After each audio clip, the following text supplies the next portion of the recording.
Hi everybody, I'm Dan and I write horror, science fiction, and fantasy, and I talk about games on the internet. Today I'm going to talk about Adventures in the Human Sphere, which is this lovely adventure supplement for Infinity, the RPG. It's a cyberpunk space opera role-playing game. I've talked about a couple of the other things, the core book and the GM guide, and this is the first kind of adventure thing. They've got a campaign supplement called The Cost of Greed that I love and that we're going to get to later in the year.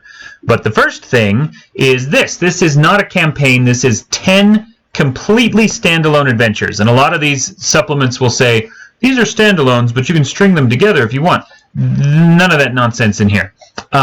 These are just pure standalones. You would have to try pretty hard to connect them, though you absolutely could if you wanted to put in the work. And speaking of putting in the work, that's kind of the hallmark of a lot of what's going on in this adventure. Oh, man. Okay, I think we're done blinking and flashing. So anyway, these 10 adventures take the concept that everyone in the party works for Bureau Noir, which is part of O12, which is kind of the single governing body of the human realm. There's like 12 planets that make up the human sphere, and these adventures will take you to 10 of those 12 under the guise of working for, what's essentially the cyberpunk space FBI. Your job is to go around and to solve crimes and to troubleshoot problems as they arise, and it's pretty cool. Now, one thing that the Infinity role-playing game has is it has an extra, I guess a play mode is not correct, but it has kind of an optional rule called the Wilderness of Mirrors, in which you can, the idea there is that even though you all work for the same unifying organization, each player might be working against you in the service of their home faction. So like if you work for Yu Jing or the Nomads or Pan-Oceania or whatever the different faction is, you might have a separate goal, like a sub goal, an extra win condition, that in addition to solving whatever problem Bureau Noir has sent you after as a group, each player or one or two players in the party might have, in any given adventure, an extra thing on top of that they are trying to do and trying to solve. This adventure supplement, Adventures in the Human Sphere, relies on that conceit very heavily in some of these adventures. And so while it is kind of sort of an optional rule, there's a couple of these that simply just don't have enough story of their own unless you've got 1, 2, maybe 3 of your players trying to accomplish their own goal under the surface. So anyway, let's dig into these. There are 10 things, like I said, and I don't have a PDF to show you, a PDF.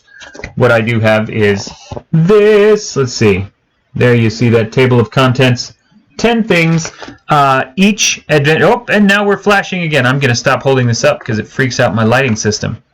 Each adventure takes place on a different one of the human sphere planets. The human sphere refers to like the collective of inhabited worlds that the human civilization. Man, we're just really flashing, huh? I'm just going to keep my hands out of the frame, and then maybe won't do that. So anyway, I'm going to talk about these spoiler-free in order of increasing awesomeness. 3 of the 10 I'm not a huge fan of. The one that I think works the least is one called Fallen Angel, which is like a military scenario. There's one planet called Paradiso, which is kind of a war zone. There's an alien empire called the Combined Army that's come in and is trying to attack the human sphere, and their foothold in the human sphere is Paradiso. And so while it used to be inhabited by a bunch of different factions and it had a lot of cool ruins to explore and things like that, now there's aliens attacking it.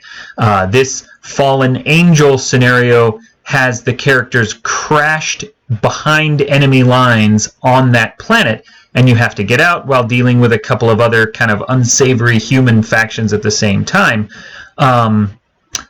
The trouble is, that's the premise. Like I just told you the entire adventure. In order to turn that into a story, your game master is going to have to basically design the entire thing by themselves.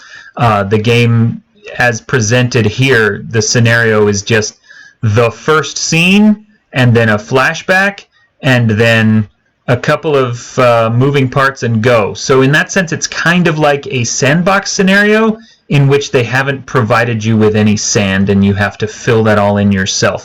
It could be fun, it could be awesome if you're willing to put in that work, but the structure is a mess, and there's, like I said, the weight is very heavily on the game master's shoulders in that one, which is really not the point of buying an adventure supplement. So slightly better than that one, there's one called Honey Wasp, which again I didn't think was super spectacular. Don't worry, 7 of the 10 I love, and we're going to get to those. It just sounds like I'm bagging on it right at the front because I'm doing them in reverse order. Honey Wasp is very unfocused and doesn't actually have a hook of any kind. The premise is that you're going to a planet called Acontecimiento, which is like this amazing pleasure planet, and you're going there in the middle of like space Mardi Gras, and so there's a big party everywhere, and you get assigned just to kind of check it out and make sure that there's no trouble. And if you're in a cyberpunk FBI, you don't want to just be the beat cop who's wandering around. Like, there's some cool story in it, but again, it's kind of the reverse of Fallen Angel in a sense, because rather than being given a really fascinating premise and then the game master has to fill everything else in, with Honey Wasp, you've got some cool story and the game master has to figure out how to get you into it, because the adventure as published doesn't give you a lot to work with. Certainly, like I said, not a solid hook to get you into the story at all. The next one, the last of the week adventures, is one called Riots at Dawn, which has a pretty good story, but it is very heavily on rails. There's not a lot of choice. A lot of the story is just happening to you without the players being able to make a lot of decisions. And so, again, as is common with all 3 of the ones that I don't like very much, you have to do most of the work yourself as a GM to make it work. Anyway, those are the 3 that are still have a lot of potential, but that you have to do a lot of the work yourself. Anyway, let's get on to the ones that I really love. Oh, my fingers creeped up into the frame. Are the light going to freak out? No, they're not. Sweet. Okay. There's one called The Day After Tomorrow, which is basically a counter-terrorism adventure, where it's back on Earth itself. Earth is still a part of the human sphere, and there's a terrorist organization that's going to do something, and your party gets hired to deal with it, and the adventure has a really great mix of planning and fighting and investigating and kind of solving all the problems. It even has some cool like choices to make in kind of a branching path sense, where you literally can't accomplish everything, and so the players have to make kind of a couple of painful choices. So that's a really fun one. Next up, sorry, I've got these. Okay, Breaking of a Wave, which is another terrorist investigation. There's 3 terrorist investigations in this one. This one also has some interesting choices, but they're moral choices. Rather than, we can go this way or we can go that way. Do we want to look at thing A or thing B? Breaking of a Wave relies on kind of a more intriguing choice because of the choices that you'll have to make in terms of who you believe and who you want to support. And I really like that focus on it. It also is kind of a neat underwater thing It takes place in a neat city that one of the planets has a native species called helots, which are aquatic, and they're one of my favorite parts of the miniatures game, and they show up in this adventure, and so that's really fun. Next up is one called Silkworm. And Silkworm, while I've got it at number 5 here in terms of awesomeness, I would actually strongly recommend that this might be the one you want to start with, because it is an incredibly basic scenario. Basically, your group of players gets hired by O12 to go in and deal with a drug plantation. There's someone on the planet of Borak. They've come up with a new drug called Silkworm, and it starts, the mission briefing before you even get into the story at all is they say, here, we need you to go down, we need you to deal with this, and we need you to take care of it for us. Get rid of the drugs, stop the drug dealers, etc., etc. Here's your fake IDs. We can insert you into the drug compound, and from that point on, it is a pure sandbox. There isn't a lot of scripted events. I don't want to say there's not a lot of story, but really what it is the book will present the game master with the layout of this drug compound, the major players that are there. If you want to hack, then we've got the hacking system described and what their firewalls and what their servers look like. If you want to try to talk to people, then we've got all of that. And it just kind of gives you all of the tools and says, solve this problem any way you like. And so it's a really nice introduction, I think, to Infinity as a role-playing game. And so if for no other reason than this scenario alone, Silkworm, it's an excellent purchase for someone who wants to get their playgroup into the game, because it is a really fantastic introduction to the world, to the setting, to the rules, everything. So, Silkworm. And they only get better from here.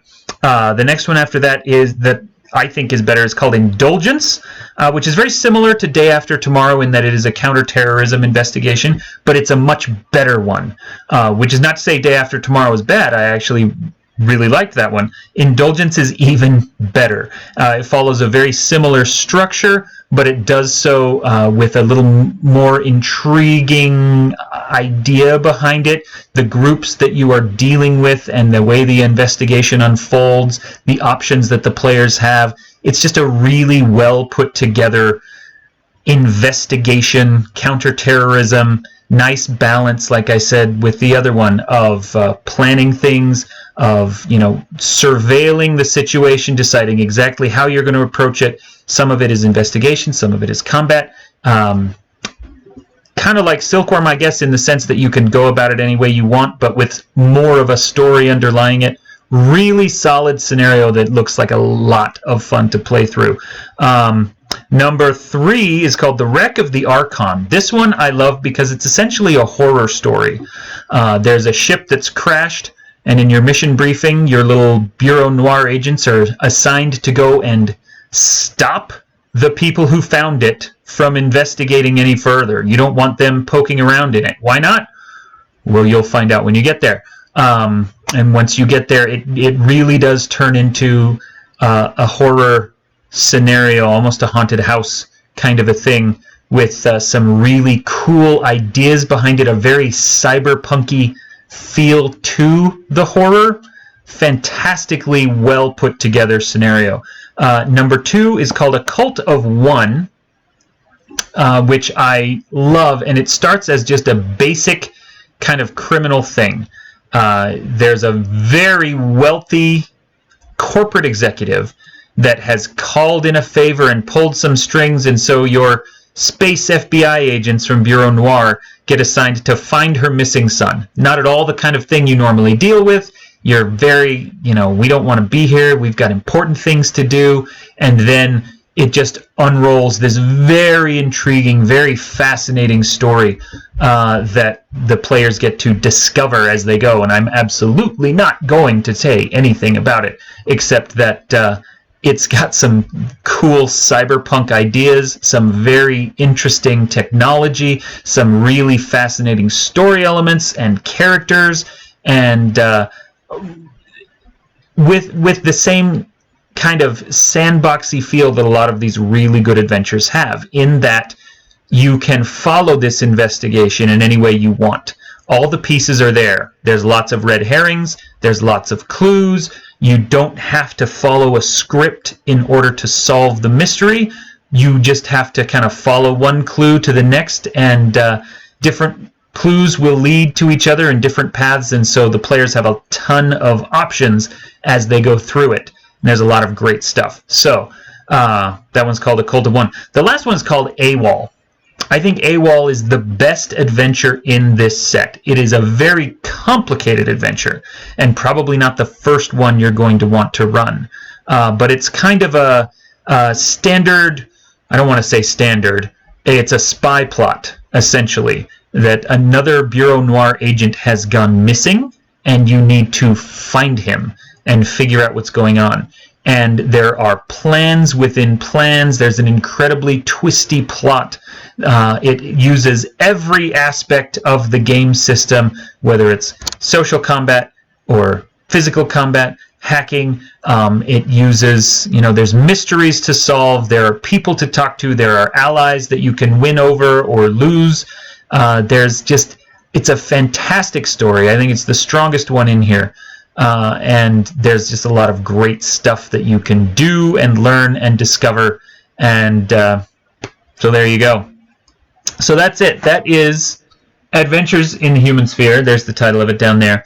I do love this 75%. Let's say that. Even more than that. Every adventure has a Wilderness of Mirrors option. Every adventure is designed in such a way that there are helpful little tips in the margins. One of the things that is very difficult for a lot of game masters who don't know the 2D20 system very well is, how do I use heat? I've generated heat. Heat is this kind of currency that you can use to cause problems. Well, how do I do that? What problems can I cause with it? This has little sidebar things on almost every page of options that are specific to a given scene, not just a scenario, but the scene itself. If this is a riot, if this is a street festival, if this is a fancy party, if this is a combat on a spaceship or in an underground bunker or in a wherever it is, there are a lot of great heat suggestions. What you can spend your heat on. There's a lot of great ideas in the margins. One of the things I love is it has playtest tips. When they were playtesting the scenario, they found X, Y, and Z can be issues if you're not careful, and so here's some advice on how to deal with them, or just little things like that that make it very easy, very GM friendly. And so it's a well put together book with 10 adventures that explore, almost every single facet of the human sphere and give you a lot of cool options. So, Adventures in the Human Sphere for the Infinity role-playing game from Modifius is great. And if you want to play Infinity, which you do because it's fantastic, look it up and try some of these adventures. Start with Silkworm and go from there. Anyway, thank you for watching. I will talk to you later. Have a wonderful day, and don't touch your face.